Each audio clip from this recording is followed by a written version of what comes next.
بسم اللہ الرحمن الرحیم. خاتون حضرات، میں ہوں اختر عباس اور آپ سب کو میرا سلام پہنچے. میرے پاس بہت سے لوگ اپنی بیٹیوں کو یا بیٹوں کو لے کے آتے ہیں کہ جو نشے میں ہوتے ہیں. یہ نشہ ان کی رگوں میں موت کی طرح دوڑتا ہے اور ان کو زندگی کی خوبصورتی سے محروم کر دیتا ہے. اخبار کی خبروں کو دیکھیں تو کبھی کوئی لڑکی یا لڑکا نشے کی حالت میں یا نشے کے لیے پیسے مانگتے ہوئے اپنی ماں یا باپ کو چھری مار دیتا ہے، قتل کر دیتا ہے. کئی دفعہ ایسی خبریں آتی ہیں کہ دوستوں کو چھریاں مار دی گئی. یہ نشہ ہمارے ہاں 3 طبقے ہیں. اعلیٰ طبقہ جسے ایلیٹ کلاس کہتے ہیں، وہاں کے نشوں کی رینج بالکل مختلف ہے. ایک متوسط طبقہ ہے اور ایک بالکل لوور طبقہ. جو لوور طبقہ ہے اس کے نشے کی مقدار، نشے کا انداز بالکل فرق ہے. یہ سمد باؤنڈ سے لے کے وکس تک اور وائٹنر سے لے کے پیٹرول تک یہ اس کے نشے کرتے ہیں.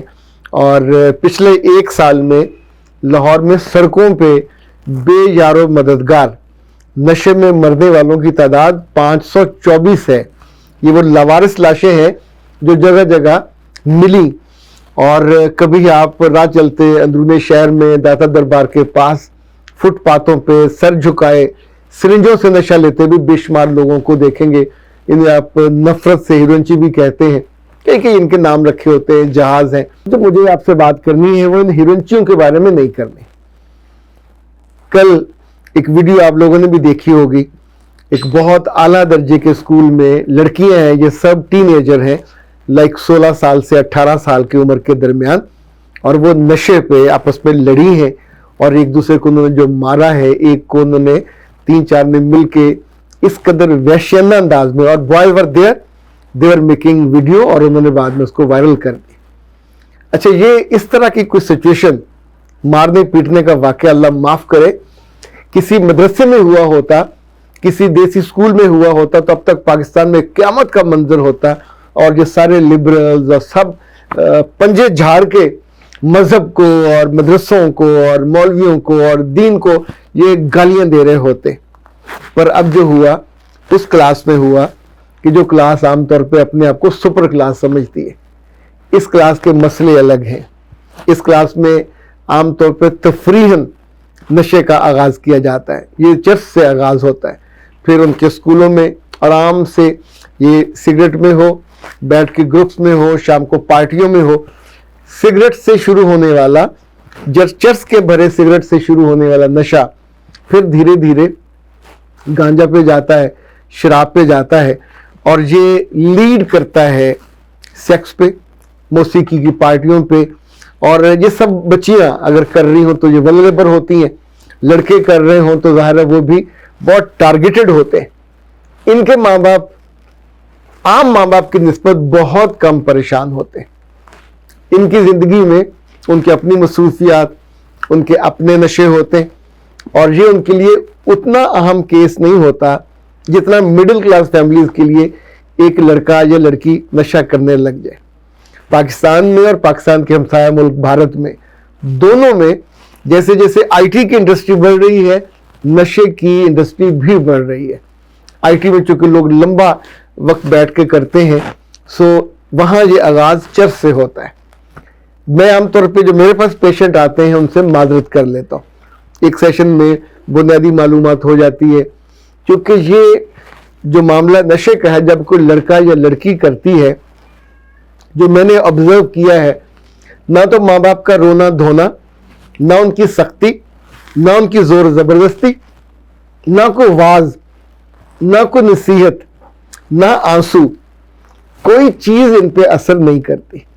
یہ ایک ایسی کیفیت ہوتی ہے جیسے دروازہ بند ہو تو آپ گھر میں داخل نہیں ہو سکتے، دل بند ہو تو آپ اس میں بھی نہیں جا سکتے.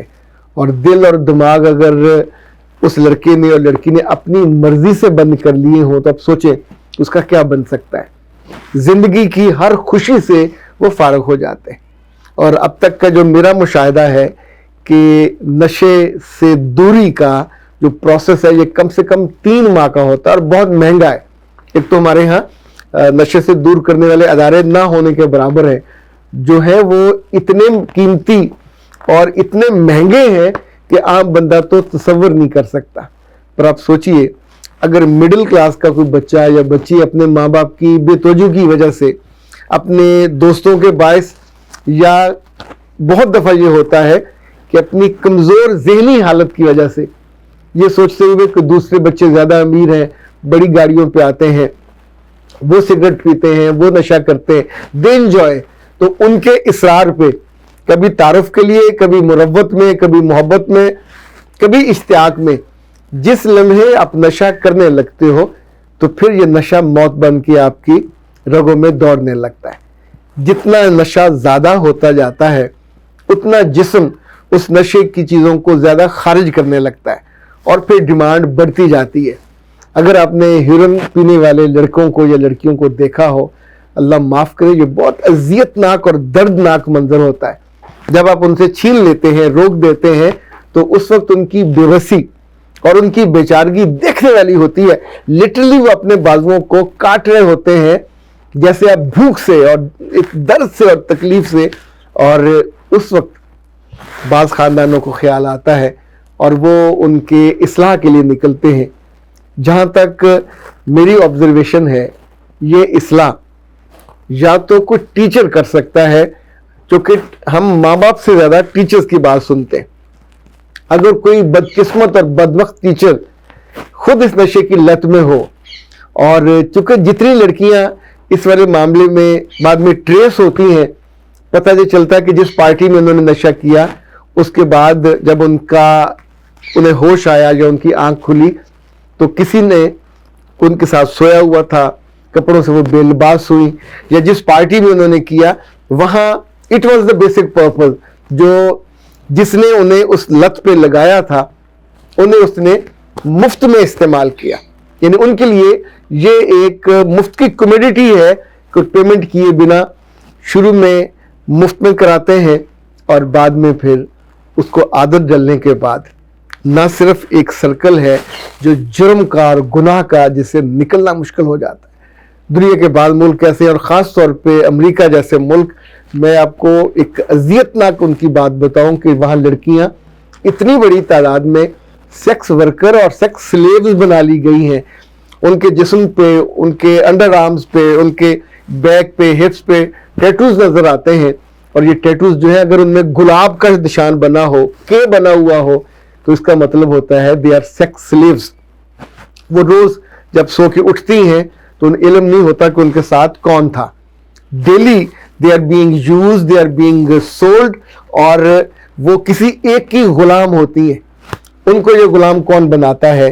یہ نشے کے ساتھ ان کا کوئی بوائے فرینڈ، یا ان کے ساتھ رہنے والے، اس بلڈنگ میں رہنے والے ان کے ہمسائے، یا جس جگہ وہ پڑھنے جاتی تھی یا کام کرنے جاتی تھی، کوئی ایک بندہ ان کی اونرشپ لیتا ہے اور اس کے بعد ان کو سلیو بنا لیتا ہے۔ یہ جو پھول ہے یہ بیسیکلی ہسپانوی زبان کا ایک لفظ ہے جو غلامی کے معنوں میں استعمال کیا جاتا ہے۔ جیسے ہمارے یہاں طائف کہتے ہیں، وہاں اس سے بھی اگلی منزل ہے غلامی کی، کہ یہ سیکس کے لیے اس کی ملکیت اس بندے کے، اس کی پشت پہ، ہپس کے ذرا اوپر اس بندے کا نام تک کھودا ہوا ہوتا ہے۔ آپ اگر نیٹ پہ جائیں تو شاید آپ کو کوئی نہ کوئی ایسی ویڈیو بھی مل جائے جس میں سیکس غلام بنانے والے کا پورا جو پروسیس ہے وہ ڈسکرائب کیا جا رہا ہو۔ یہ جتنے بچے اور بچیاں جو دوسروں کے ہوتے ہیں، جب ہم ان کو دیکھتے ہیں تو دکھ تو ہوتا ہے، لیکن سوچئے کہ خدا نہ خواستہ کوئی آپ کا جاننے والا اگر اس مرض میں، اس لت میں پڑ گیا تو نہ صرف وہ غیر قانونی، غیر اخلاقی ہر کام کرے گا، بس ساتھ ہی ہر محبت، ہر مروت، دین، ایمان سب اس کے ذہن سے رخصت ہو جائے گا۔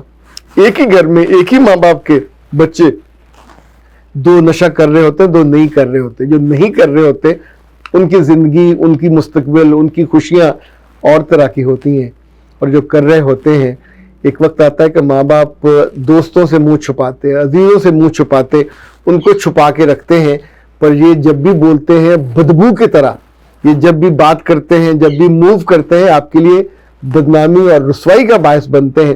ہمارے ایک آسان سال ہوتا ہے ان کی شادی کر دی جائے اور وہ بیچاری اس کی بھی زندگی برباد کر دی جائے۔ نشے میں خدا نہ خواستہ کسی کا بچہ چلا جائے، بالکل آغاز پہ تو آپ اسے روک سکتے ہو، آغاز پہ آپ اسے سمجھا بھی سکتے ہو، سختی بھی کر سکتے ہو۔ ایک دفعہ اس کا جسم اس کا عادی ہو گیا تو پھر یہ